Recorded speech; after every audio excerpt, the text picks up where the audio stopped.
여러분 안녕하십니까? 중졸사회 30번째 기본서의 마지막 시간이 되겠습니다. 지난 시간까지 우리가 광복이 이루어지기 전까지의 역사들을 쭉 살펴봤는데요. 이 시간에는 광복 이후의 우리나라, 대한민국의 활동의 내용에 대해서 한번 생각을 해보도록 하겠습니다. 역사라고 하는 것이 과거와 현재와의 대화이다. E.H. 카라고 하는 역사학자는 그렇게 이야기를 했는데요. 과거의 내용들을 바탕으로 해서 현재 어떻게 살아가야 될 것인가에 대한 것들을 생각하는 의미로서 역사가 굉장히 중요한 역할을 한다라고 하는 의미일 거예요. 이 시간에는 과거에 우리가 살아왔던 내용들을 바탕으로 지금 현재 우리의 모습이 어떠한 것인가, 어떠한 모습을 가지고 있는가, 또 근대를 넘어서서 이제 현대 사회로 들어오면서 대한민국의 역사가 얼마나 격동 속에 있어 왔는가 하는 것들을 생각하면서 전반적인 내용들을 총 정리해 보도록 하겠습니다. 그러면 내용 살펴보도록 하시죠. 자, 광복이라고 하는 게 뭐 자력으로 이루어졌으면 얼마나 좋았겠습니까만은 자력으로 이루어지지는 못해요. 일본이 히로시마와 나가사키의 원자폭탄을 맞으면서 무조건 항복을 하게 됩니다. 그래서 일단은 그렇게 해서 물러나게 된 것이 가장 큰 계기가 되었을 것이고요. 또 만약에 일본이 항복을 했다 하더라도 우리가 독립에 대한 의지가 없었다라고 한다 그러면은 뭐 독립이라고 하는 게, 광복이라고 하는 게 이루어지지 않았겠지만 꾸준하게 우리가 광복을 위해서 운동들을 전개해 오면서 또 해외에서도 우리 민족의 어떤 광복을 약속하는 계기를 만들었고, 그렇게 되면서 이제 우리가 광복을 이끌어냈다라고 하는 것을 생각할 수가 있겠습니다. 그래서 뭐 지난 시간에 살펴봤던 국내외의 독립운동들, 뭐 각종 의거 활동들, 이러한 것들이 이제 오늘날의 광복을 만들었다, 이렇게 봐도 과언이 아닌데요. 그렇게 이제 광복을 맞이하게 되면서 일제 치하의 압박 때문에 한반도 내에서 활동을 하지 못하고 뿔뿔이 흩어졌던 독립지사들이나 또 독립군들이 전부 다 다시 대거에 한반도로 몰려오게 됩니다. 그래서 독립지사들이 귀국해서 뭐 여운형 중심으로 조선건국준비위원회가 결성이 되기도 하고, 또 여러 정당이나 사회단체들이 조직이 되죠. 그리고 미국에서 독립운동하던 이승만 박사나 중국에서 대한민국 임시정부를 운영하던 김구 선생도 이제 귀국을 하게 됩니다. 근데 이 여운형 선생 같은 경우에는 사회주의자고요. 이승만 박사 같은 경우에는 자유주의자였고, 다음 김구 선생 같은 경우에는 민족주의자였단 말이죠. 각각의 서로 다른 이념을 가지고 독립운동을 전개한 3인방들이 이제 모이면서 어떠한 방식으로 나라를 이끌어가야 될 것인가 이제 많이 고민을 했겠죠. 하지만 서로 이념이 다르다 보니까 단일한 안을 내거나 그러지는 못합니다. 그러기도 했고, 또 국민들이 민주주의에 대한 어떤 의식이나 이런 것들도 상당히 많이 부족했고요. 그래서 전국의 혼란이 좀 계속 이어지는 상황에서 정부 수립이 이루어지게 되죠. 근데 이때에 우리 의도와 상관없이 일본군을 무장 해제시킨다는 명목 아래로 미국군과 소련군에 의해서 한반도가 반토막이 납니다. 북위 38도선을 경계로 해서 국토가 분단이 되죠.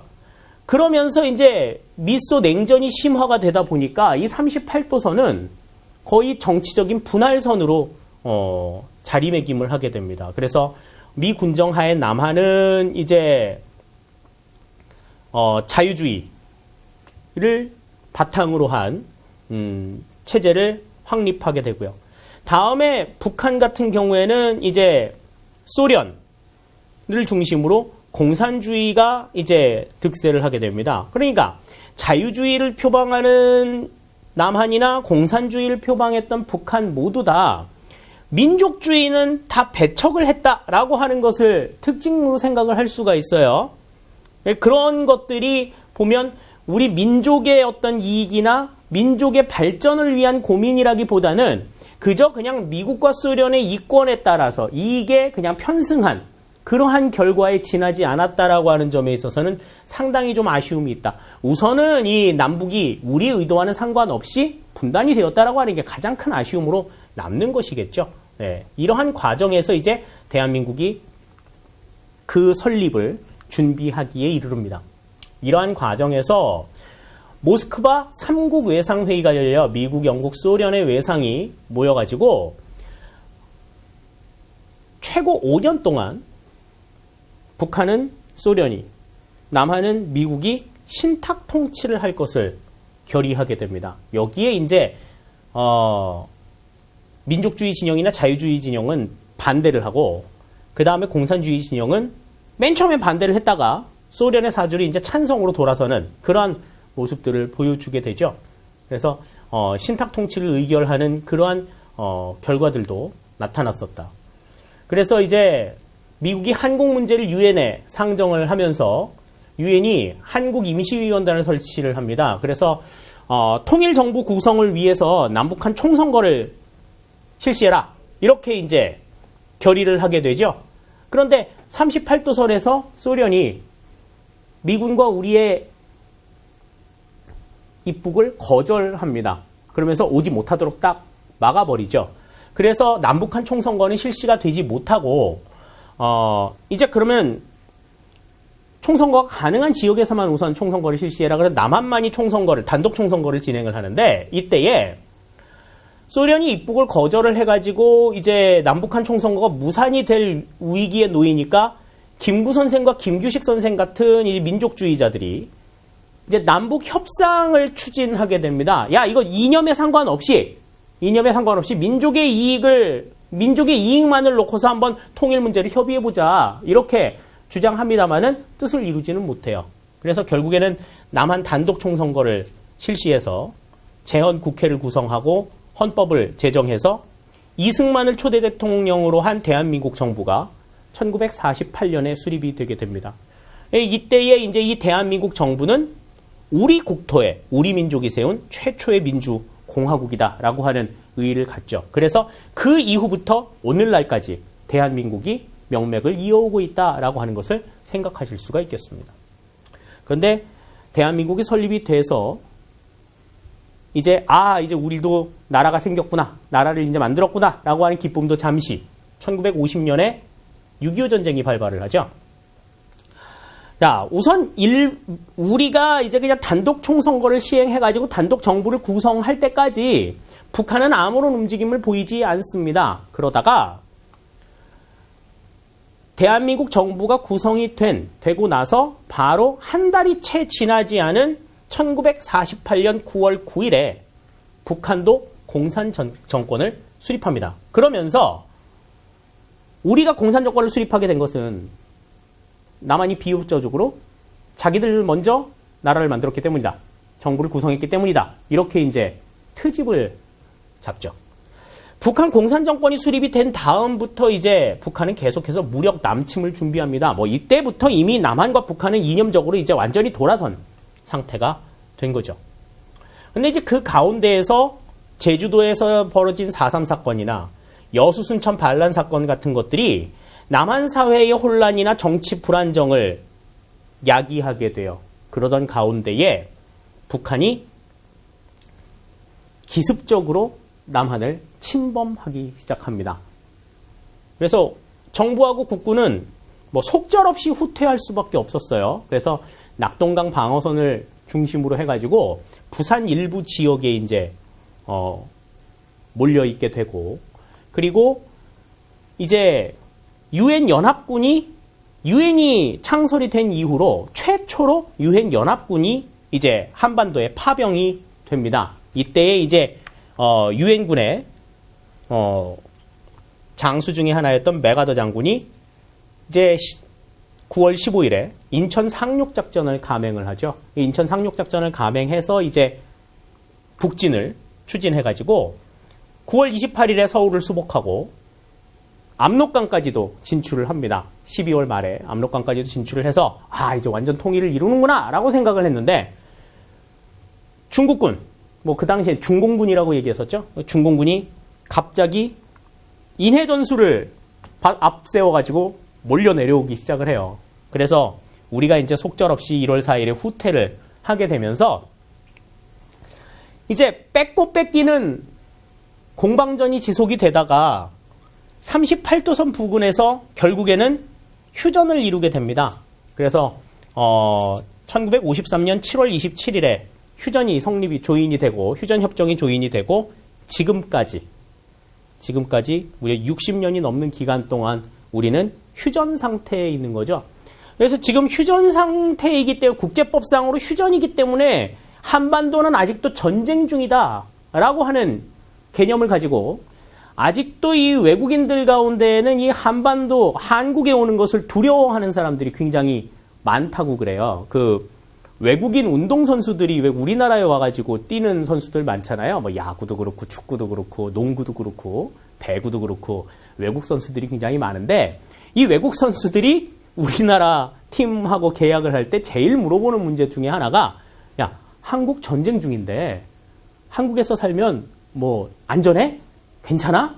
뭐 이러한 것들을 많이 물어보면서 두려워한다고 합니다. 근데 이제 외국인들이 우리나라에서 뛰기 시작한 지도 벌써 거의 이제 20년 가까이 되고 그래서 이제 많이 뛰어본 선수들이 아, 그래, 괜찮다. 안전해. 라고 하는 인식들이 이제 나와서 이제는 뭐 그런 걱정들을 잘 안 한다는데 우리 입장에서 봤을 땐 굉장히 생뚱맞죠. 그죠? 하지만 국제법상으로 지금 휴전 상황이기 때문에 전쟁 중이다라고 하는 말도 틀린 말은 아니라는 거죠. 그럼 저 나라는 지금 전쟁 중이야 라고 생각했을 때 자기의 그 안전 문제 걱정하지 않을 수 없는 것 아니겠어요? 그러니까 하루속히 이 휴전이라고 하는 상황이 정전 상태로 바뀌어야 되고 더 나아가서는 이게 통일로 이어지는 그러한 관계가 되어야 됩니다. 뭐 작년인가요? 국가보훈처에서 이 휴전협정 조인일을 정전협정일이라고 이야기하는 걸 본 적이 있는데 그거는 잘못된 표현이고요. 정전이라고 하는 건 전쟁이 완전히 끝난 것을 의미하는 것이기 때문에 또 그것은 남북 분단의 고착화를 의미하는 것이기도 하고요. 그렇기 때문에 용어를 선택하는 데 있어서 좀 신중해야 하지 않나 하는 생각을 가져봅니다. 자, 6.25 전쟁의 영향을 한번 보시죠. 일단 막대한 인명 재산 피해가 있었어요. 남한이나 북한 모두에게.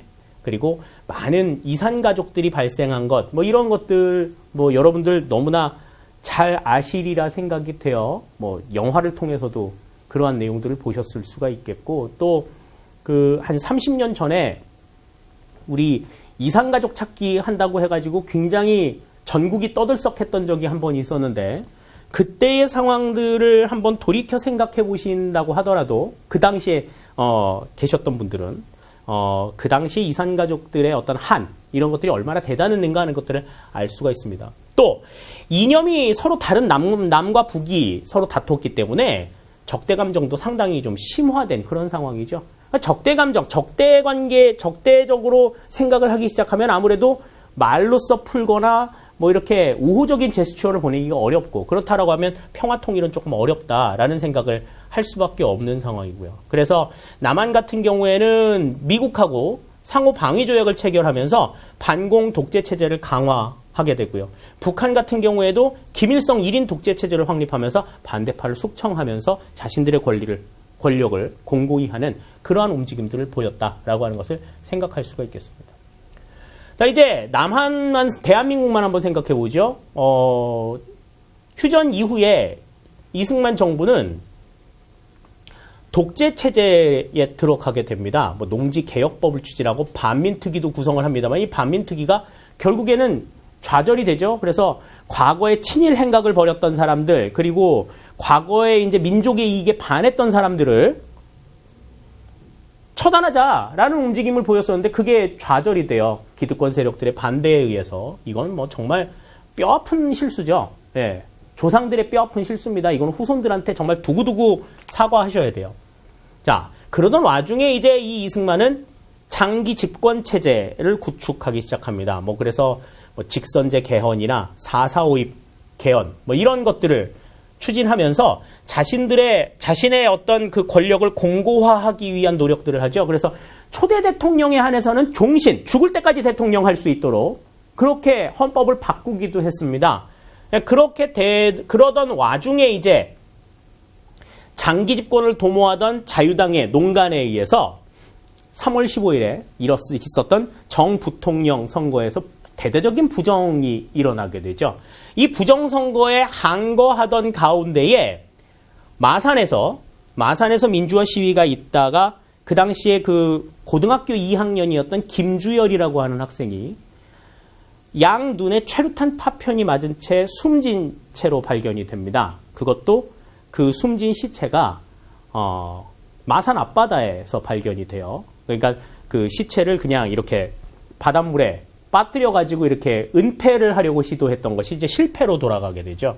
이 사건이 그 김주열 군의 시체가 발견이 된 그 시점부터 이 민주화 시위는 이제 전국적으로 확산이 되기 시작을 합니다.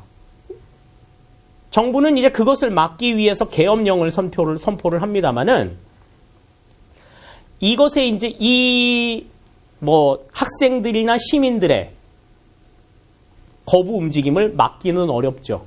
그러던 가운데에 4월 18일에 이제 나라에서 해서는 안 될 짓을 합니다. 대학교에서 이제 시위를 준비하고 있던 대학생들한테 정치 깡패를 동원해서 그들을 무자비하게 이제 린치하는 사건이 발생을 하죠. 여기에 이제 격분한 학생들이 청와대로 진격을 하자라고 해가지고 대거에 이제 청와대로 진격을 하기 시작을 했고, 그 청와대에 진격을 하는, 그 당시엔 경무대죠. 경무대에 진격을 하는 이 학생들의 시위대에 시민들이 가세하기 시작하면서 그 시위대의 규모가 어마어마하게 커집니다. 그 사건이 이제 4.19 혁명으로 이루어지게 된 것이죠.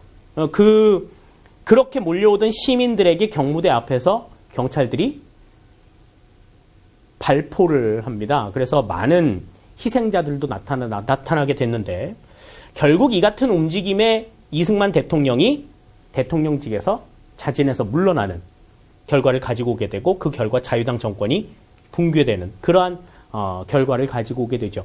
이 4.19 혁명이라고 하는 것은 국민의 자유와 권리를 지키고 자유민주주의의 이념을 수호한 최초의 사건이었다라고 하는 점에 있어서 상당히 의의가 깊다, 이렇게 생각을 할 수가 있겠습니다. 당시까지 민주주의가 무엇인지 모르고 그냥 조선시대의 왕과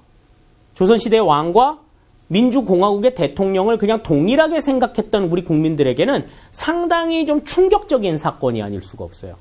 네, 그래서 이렇게 해서 민주주의란 이런 것이다 라고 하는 것을 이제 국민들이 몸소 체험하게 된 계기가 된 사건이 바로 이 4.19 혁명이 되겠습니다. 이후에 이제 헌법을 개정하면서 내각 책임제, 양원제를 구성하는 헌법을 구성하게 됩니다. 그래서 장면 내각이 이제 수립이 되는데, 당시 이제 대통령은 윤보선이었고 국무총리가 장면인데, 이 국무총리가 내각의 수반이 되었던 체제가 이제 의원 내각제죠.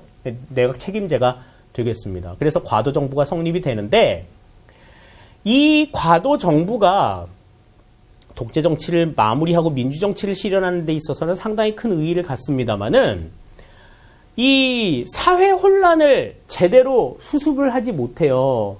민주주의가 국민들에 의해서 이루어지는 것이다 라고 하는 것을 알고, 독재에 대한 염증이 너무나 또 심했기 때문에 국가가 국민에게 강하게 얘기할 수 있어야 될 부분에 있어서도 강하게 얘기를 하지 못하는 그러한 결과들을 가지고 왔다 하는 것을 생각할 수가 있습니다. 그러다 보니까 사회의 혼란이 너무나 지속되는, 그리고 그 혼란을 정부가 제대로 컨트롤하지 못하는 이러한 상황에 이르게 되는 것이죠.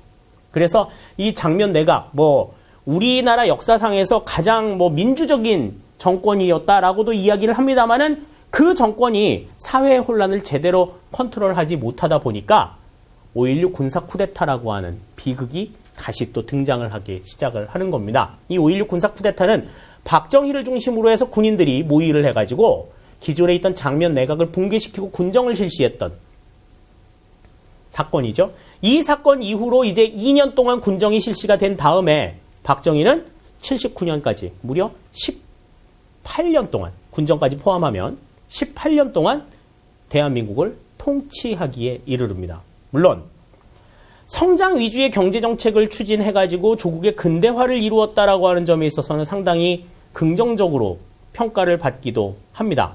그런데 민주주의에 대한 실천 의지는 부족했다. 부족했다라기보다는 뭐 거의 없었다라고 보는 게 맞겠죠.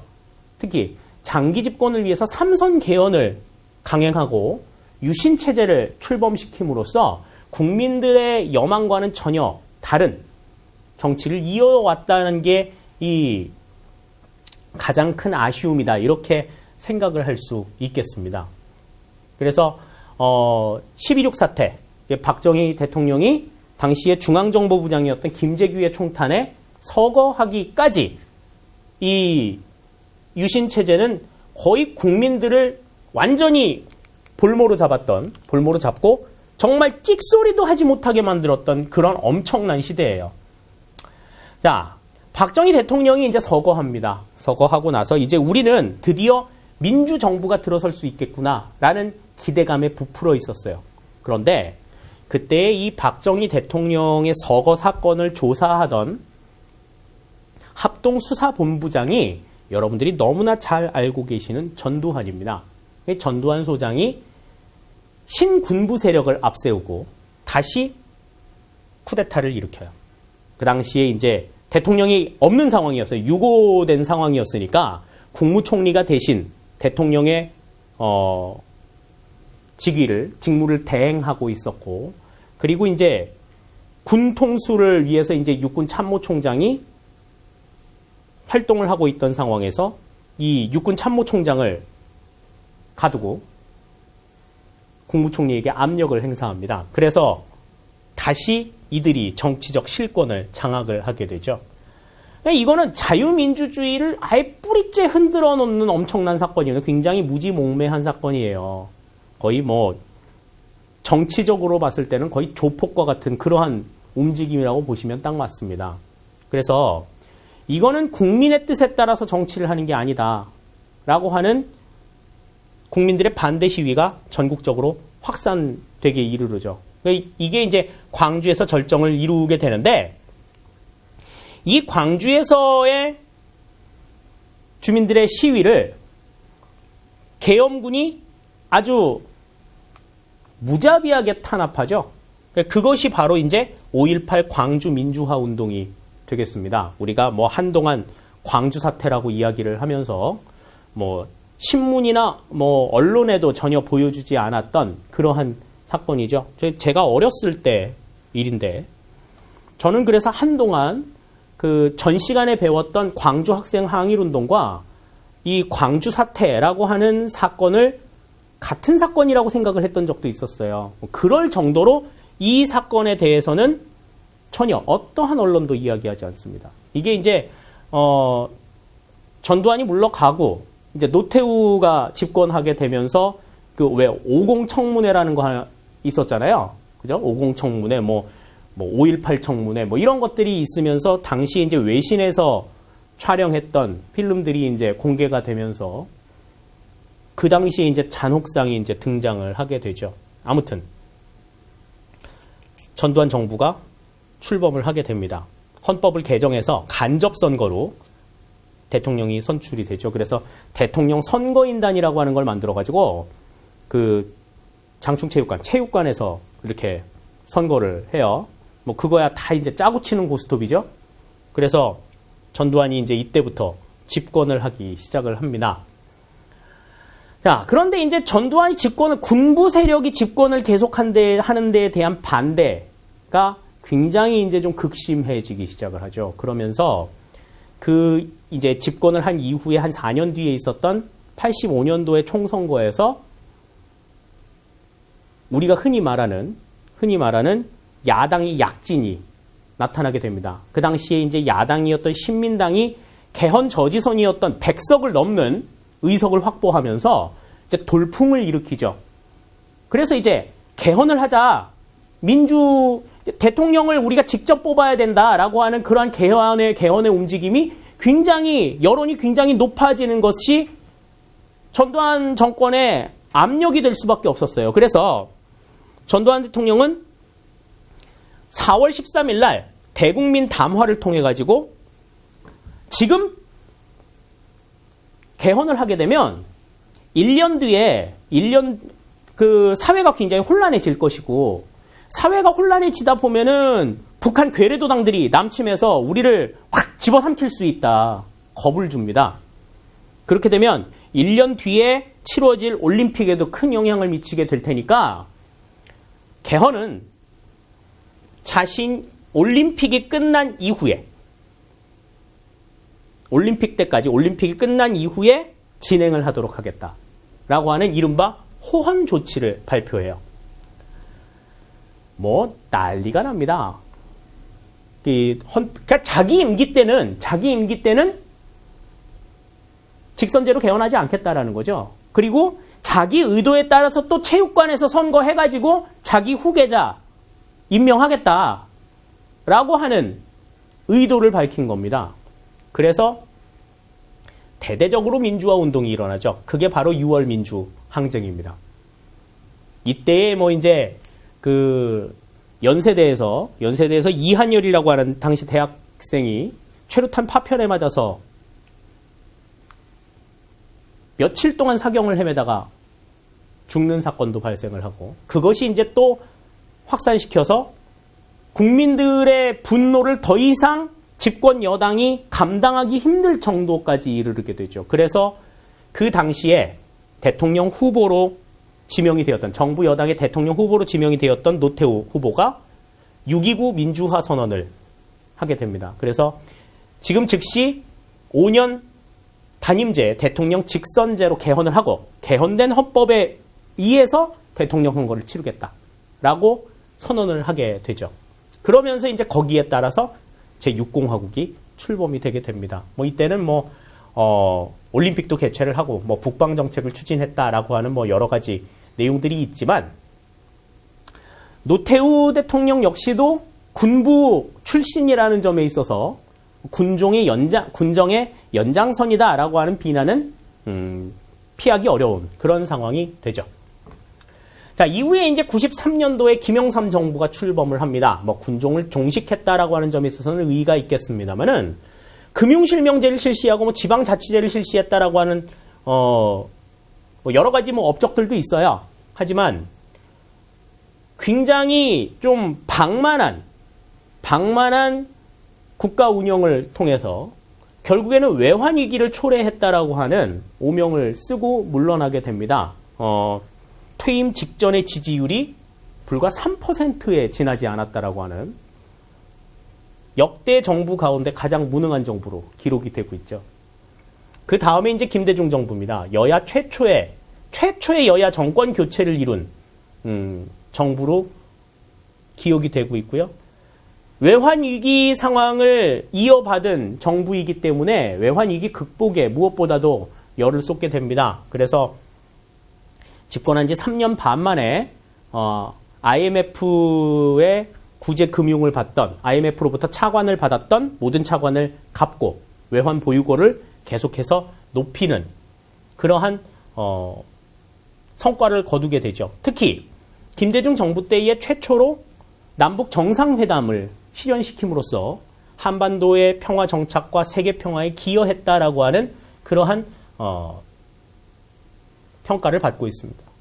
다음에 김대중 정부에 이어서 출범한 참여정부, 노무현 정부는 과거사의 진상규명이나 정경유착 단절, 권위주의 청산, 이러한 부분에 있어서는 상당히 큰 업적을 이룹니다. 특히 민주주의의 기본 이념과 민주주의의 어떤 실천에 있어서만큼은 역대 어떠한 정부보다 가장 높은 평가를 받고 있죠. 그래서 가장 국민 친화적인 정부였다라고 하는 객관적인 평가를 얻고 있습니다.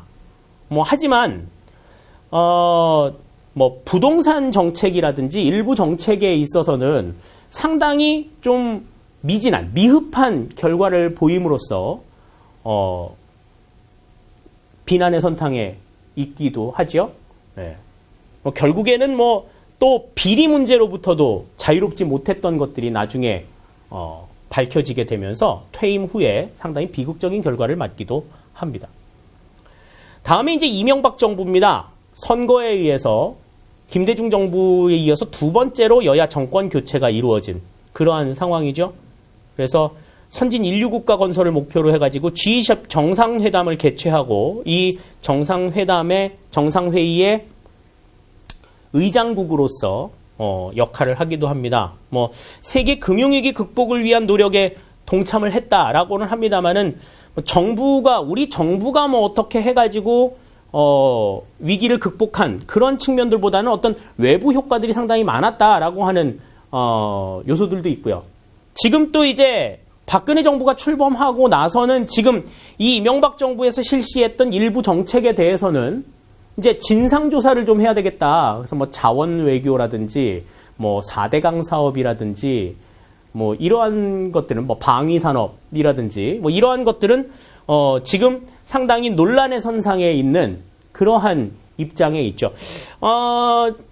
대통령이 퇴임을 하고 나서 전직 대통령이 되고 나면 이 전직 대통령이 과거의 행적에 대해서 다음 차기 현직 대통령들이 그 좀 대척점에서는 그런 악순환들이 계속해서 이어지고 있다라는 점은 우리나라 정부의 대한민국 정부의 시스템 자체가 기본적으로 좀 문제가 있는 게 아니냐 하는 어떤 반성을 갖기도 합니다만은 뭐 어쩔 수 없습니다. 우리나라예요.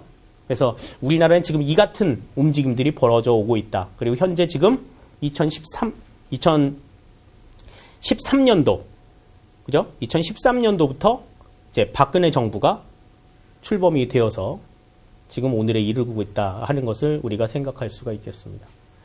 자, 다음에 이제 경제 성장과 통일, 동북아시아의 문제, 뭐 이런 것들 이제 마지막으로 좀 생각을 해볼게요. 일단 경제 개발에 있어서는 일단 전쟁의 영향으로 굉장히 어려운 상황에 직면을 하고 있다가 1962년에 본격적으로 경제개발 5개년 계획을 실시합니다. 그래서 1960년대에는 경공업 중심의 공업 발달이 이루어지고 1970년대에는 중화학공업과 전자공업을 중심으로 수출 중심의 경제 활성화에 굉장히 열을 많이 올리죠. 그래서 이제 수출이 굉장히 비약적으로 성장하게 되는, 그러니까 60년도에 1억 달러 수출한 거 가지고 막 대견하다 그랬었는데 지금 현재 2010년 현재 5,528억 달러 어마어마한 규모로 성장을 하기에 이르렀죠. 1970년대 말에 이제 오일 쇼크, 석유 파동이 일어나면서 위기가 좀 있었습니다만은 70년대 중반부터 저유가, 저금리, 저달러의 3저 호황, 3저 시대라고 그때 얘기했었는데 매년 경제 성장률이 10%포인트 이상 기록이 되는 아주 엄청난 고속 성장을 이루게 됩니다. 90년대에 이제 아까도 말씀드린 대로 외환 위기가 등장을 하게 됩니다만 이 외환 위기를 슬기롭게 극복을 하고 지금 세계 10위권의 경제 대국으로 부상을 하고 있죠. 그래서 앞으로는 이제 뭐 계층이나 지역 간의 소득 격차도 좀 줄이고 중소기업을 좀 육성해서 대기업 중심의 경제 구조를 좀 탈피하는 그러한 모습이 있어야 되겠고 또 선진국 경제로의 진입을 위해서 지속적으로 노력을 해야 될 과제를 안고 있다. 이렇게 생각할 수 있겠습니다.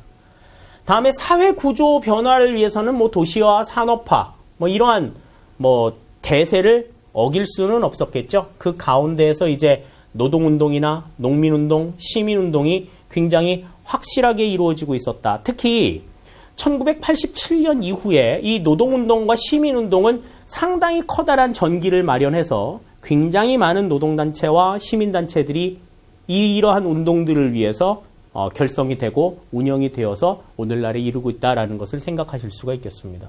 또 굉장히 많은 교육 기회를 이제 얻게 되기는 했지만 그 반면에 이제 입시 과열이나 사교육비 문제 같은 것들은 사회 문제로 좀 등장을 하고 있고요.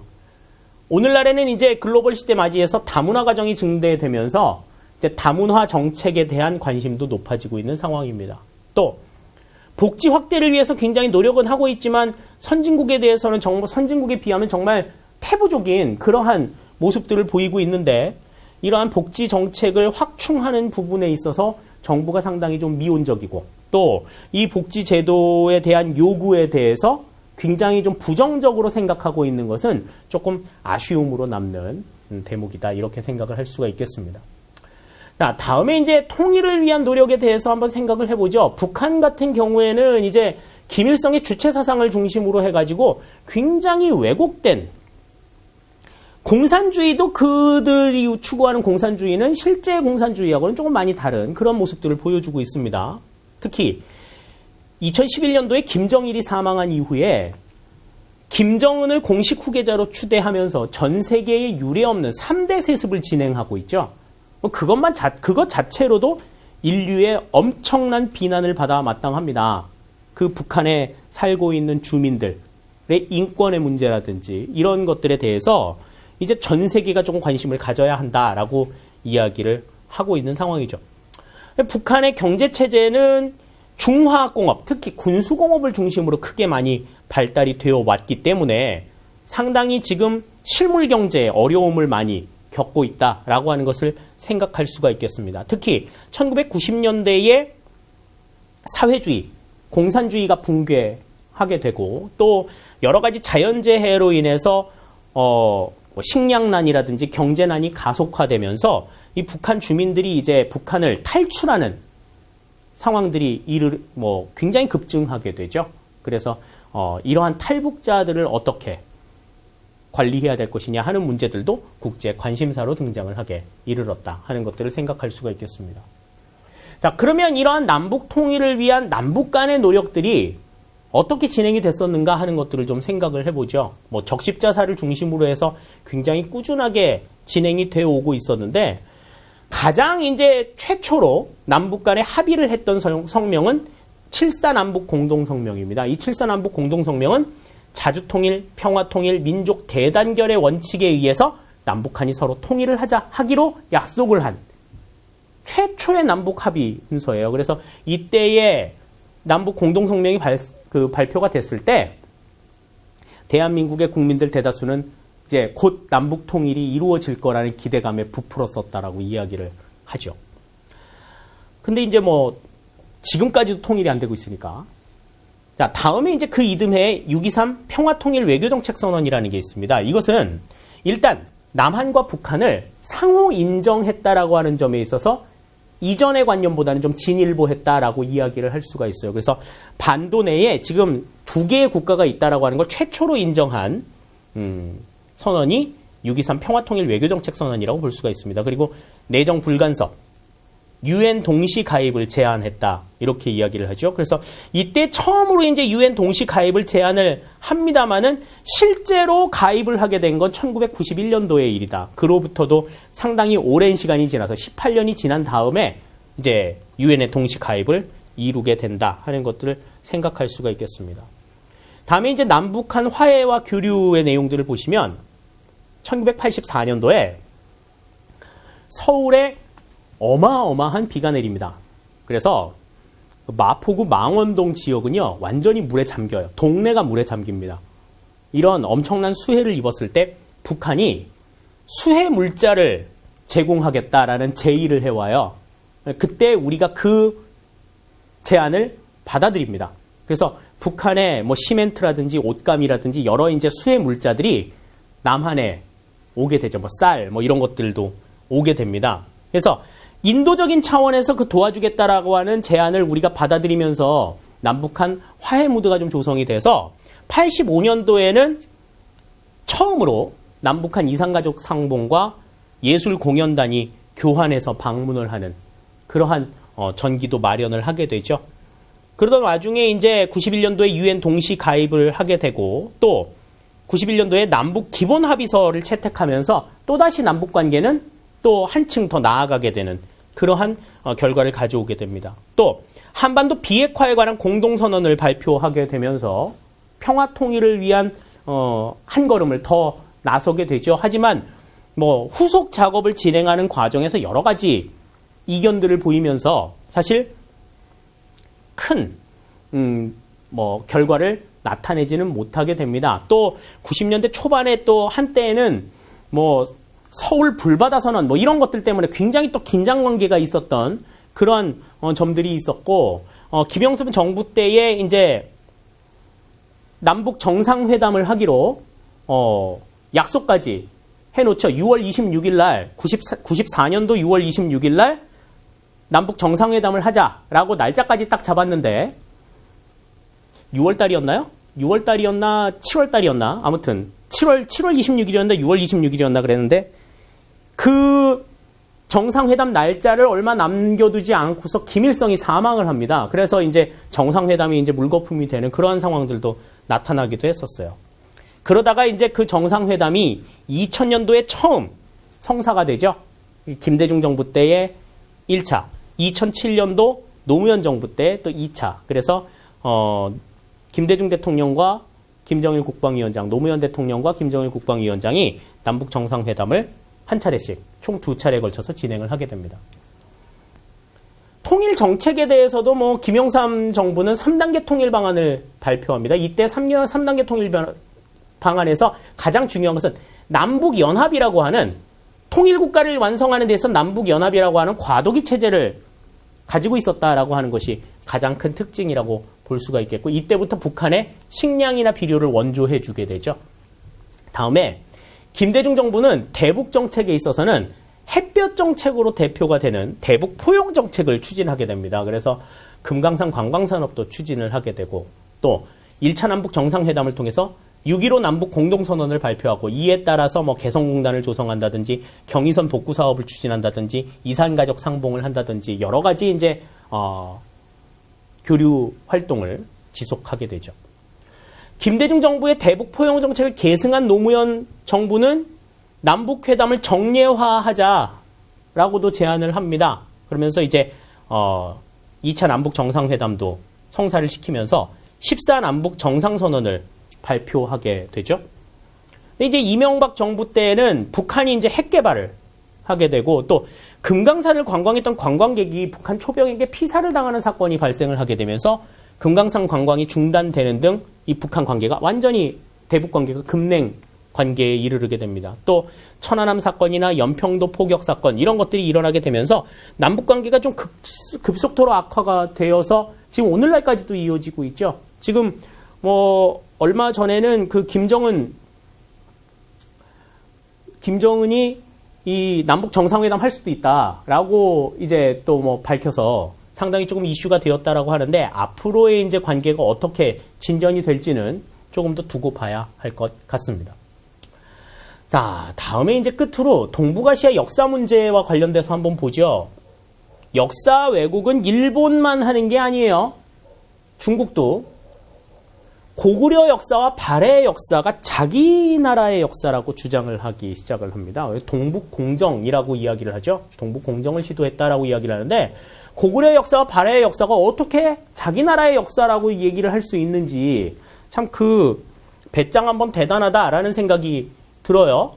그래서 중국의 역사 왜곡은 동북공정으로 대표가 되고 있고 다음 일본은 지난 시간에도 말씀을 드렸죠. 독도의 영유권 문제.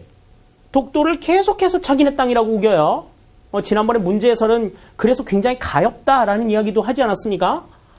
또 동해를 일본해로 표기를 해가지고 또 다른 영토 분쟁을 일으키고 있다 하는 게 문제예요. 근데 얘네들이 우리만 가지고 그러는 게 아니야. 중국하고도 지금 센카쿠 열도를 자국 영토라고 주장을 하고 있죠. 가지고 이 센카쿠 열도 있는 곳에다가 이제 뭐해요? 이렇게 그 암초 같은 데다가 이렇게 시멘트 같은 거 부어가지고 섬처럼 이렇게 만들어서 자기네 땅이라고 지금 우기고 있답니다. 대단한 사람들이죠. 다음에 남쿠릴 열도를 가지고는 러시아와 영유권 다툼을 전개하는. 그러니까 일본은 지금 가만히 보면은 영유권 다툼이 취미이자 특기이지 않을까. 그러니까 우리한테만 그러는 건 아니다라는 거죠. 예. 계속 뭐 독도 문제만 가지고 얘기한다 그러면 세계의 관심이 저게 문제이지 않을까? 이렇게 생각을 할 수 있는데 얘네들이 지금 중국하고도 싸워, 러시아하고도 싸워, 우리하고도 싸워. 그러니까 저거는 땅이 문제가 아니라 저 사람이 문제구나라고 사람들이 이제 생각하고 있다는 거죠. 또 그러한 인식들을 좀 널리 퍼뜨리는 게 우리의 목표라고 생각할 수가 있겠습니다. 그래서 올바른 영토의식을 가져야 되겠고요. 역사 갈등에 대한 본질 제대로 파악해서 올바른 역사관, 주권의식 이런 것들을 갖는 게 무엇보다도 필요하겠다라고 하는 것이 이들의 움직임, 일본이나 중국의 움직임을 통해서 우리가 얻어야 될 교훈이다 이렇게 생각할 수 있겠습니다. 자, 이렇게 해서 이제 우리가 전반적인 내용 정리들 전부 다 끝을 맺었어요. 자, 오늘날에도 지금 적용이 되는 내용들이기 때문에 기억하실 수 있는 내용들이 더 많고 그래서 문제를 푸실 때 조금 더 수월하지 않았을까 생각하는데요. 자, 그러면 문제 한번 살펴보도록 하죠. 1번입니다. 다음 빈칸에 들어갈 인물로 옳은 것은 그랬습니다. 자, 보기 보죠. 8.15 광복이 되자 정부 수립을 위한 움직임이 나타났다. 국내에서는 괄호가 조선 건국 동맹을 중심으로 조선 건국 준비위원회를 결성하고 전국적인 조직을 정비하였다. 그랬는데 조선 건국 동맹을 중심으로 조선 건국위원회를 결성했던 사람은 아까 우리가 앞에서 봤다시피 여운형 선생이 되겠죠. 2번이 그래서 정답이 되는 것 알 수 있겠습니다. 다음 2번입니다. 다음에서 설명하는 북한의 정치 조직으로 적절한 것은 그랬습니다. 자, 이거는 뭐 이제 참고적으로 기억해 두세요. 1946년 조직되어서 북한의 행정 업무를 총괄했다. 북한 지역에서 토지개혁과 중요 산업의 국유화를 진행하는 등 실질적인 정권에 해당하였다. 그랬습니다. 이 조선의 행정 업무를 총괄했던 기구는요. 네, 북조선 임시인민위원회. 4번이 여기서는 정답이 되는 걸 알 수가 있겠습니다. 요거는 그냥 여러분들이 참고적으로 기억해 두시길 바랄게요. 다음 3번입니다. 6.25 전쟁의 결과로 적절하지 않은 것은 그랬어요. 이산가족 발생합니다. 그죠? 커다란 아픔이죠. 민주주의 발전을 촉진시켰다? 전쟁이 일어나서 민주주의 발전은 오히려 퇴보합니다. 2번이 그래서 틀린 내용이 되겠죠. 국토의 황폐화나 적대 감정의 팽배도 나타난 결과라고 볼 수 있겠습니다. 2번이 그래서 정답이 되는 것 알 수 있겠네요. 다음 4번입니다. 다음에서 설명하는 인물은 그랬습니다. 5.16 군사 정변을 일으켜 군사정부를 이끌었다. 공업화를 우선 과제로 삼아 수출 중심의 경제정책을 실시하였다. 자, 5.16 군사 쿠데타의 주역 누굽니까? 박정희 소장이죠. 현직 대통령의 아버님이 되시겠습니다. 2번이 그래서 정답이 되는 것 알 수 있겠네요. 다음 5번입니다. 유신체제가 무너지고 전국이 불안한 가운데 전두환, 노태우 등 신군부 세력이 병력을 동원하여 권력을 장악하였다. 이거는 이제 박정희 대통령이 서거한 이후의 상황이죠. 그렇기 때문에 5.16 군사 쿠데타는 해당이 되지 않습니다. 12.12 군사 쿠데타라고 봐야지 맞는 얘기가 되겠죠. 2번이 정답 같고요. 12.6 사태, 이게 이제 박정희 대통령 피살 사건이에요. 5.18 민주화 운동은 이렇게 12.12 군사 쿠데타로 집권을 한 신군부 세력이 거기에 저항하는 시민들을 무차별 진압한 사건이 되겠습니다. 따라서 5번의 정답 2번이 되는 것 알 수 있겠네요. 6번입니다. 1987년 6월 민주항쟁의 결과 발표된 6.29 민주화 선언의 주 내용에 해당되는 것은 그랬습니다. 이건 뭐예요? 대통령 직선제로 개헌을 하겠다라고 하는 게 가장 대표적인 내용이었죠. 5년 임기 단임제를 하겠다라고 하는 겁니다. 양원제 국회 아니고요. 유신헌법 철폐. 이미 이건 뭐 철폐가 된 거고요. 대통령 직선제. 3번이 여기선 정답이고 비상계엄 해제 아닙니다. 3번이 여기선 정답이 되는 것 알 수 있겠네요. 7번입니다. 1960년대 경제개발 계획의 중심이 되었던 것. 자, 60년대에는 경공업 중심, 70년대에는 중화공업, 전자공업 중심. 경제개발 계획이 그렇게 이루어졌다 말씀을 드렸습니다. 따라서 7번의 정답은 2번 경공업이 정답이 되는 것 확인할 수 있겠네요. 다음 8번입니다. 남북 적십자 회담에서 논의된 가장 중요한 의제로 적절한 것은 그랬습니다. 남북 적십자 회담이라고 하면 무엇보다도 이제 인도주의적인 관점에서 남북 문제를 논의하는 그러한 회담이 되겠죠. 가장 중요한 의제가 뭐냐? 북한의 핵처리 문제, 이산가족 찾기 문제, 올림픽 공동개최 문제, 남북한 통일 방안 문제 그랬는데 적십자 회담이니까 인도주의적인 관점에서 생각을 할 수 있는 거는 여기서는 이산가족 찾기 문제라고 볼 수가 있어요. 2번이 여기서는 정답이 되는 것 알 수 있겠습니다. 다음 9번입니다. 다음에서 설명하는 남북한 교류로 적절한 것은 그랬어요.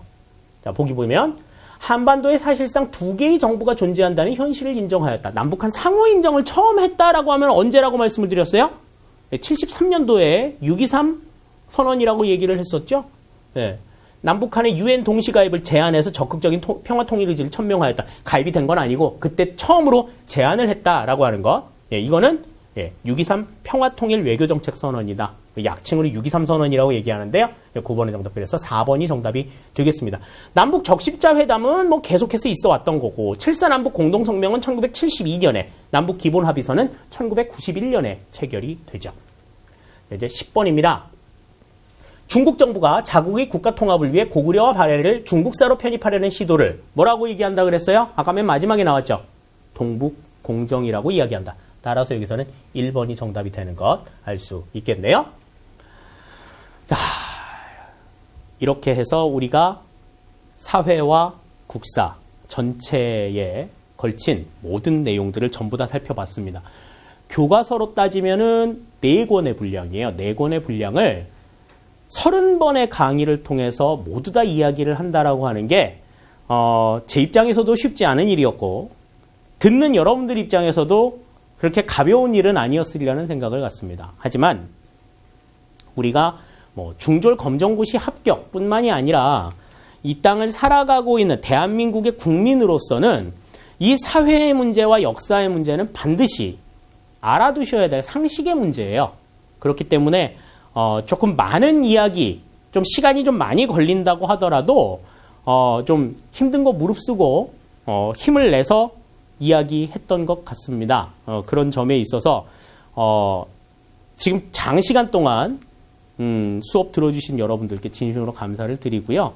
지금 이제 여러분들은 기본서의 내용들을 어느 정도 이해했을 뿐이에요. 이걸 이제 소화하는 것은 여러분들의 몫이 되겠습니다. 2단계, 3단계 강의를 통해서 이제 계속해서도 이제 그 내용들을 접하게 되겠지만, 이제, 아무것도 모르던 상황에서 이제 30번의 강의를 통해서, 이러이러한 내용들이 있구나라는 걸 알게 되었다라고 하는 것만으로도 여러분들은 과거보다 한층 더 성장한 모습이다라고 하는 것을 여러분들 스스로 깨우치실 수 있었으면 좋겠습니다.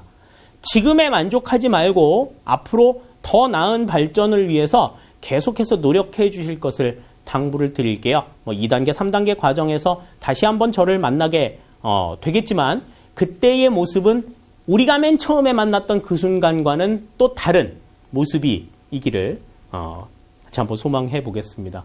그때의 모습이나 지금의 모습이나 별반 다를 게 없다라고 만약에 생각이 되신다라고 하면 계속해서 과거의 수업 내용들 반복해서 학습해 주시고 중요한 내용들 정리해 주시는 것 잊지 않으셨으면 좋겠습니다. 30개 동안의 강의를 끝까지 들어주신 여러분들 정말 수고 많이 하셨고요. 앞으로 2단계, 3단계 보다 더 발전하시는 모습이 될 수 있기를 저는 마음속으로 계속해서 기원하도록 하겠습니다. 긴 시간 동안 수고 많이 하셨습니다. 1단계 강의 여기서 모두 마치도록 하죠. 수고하셨습니다. 감사합니다.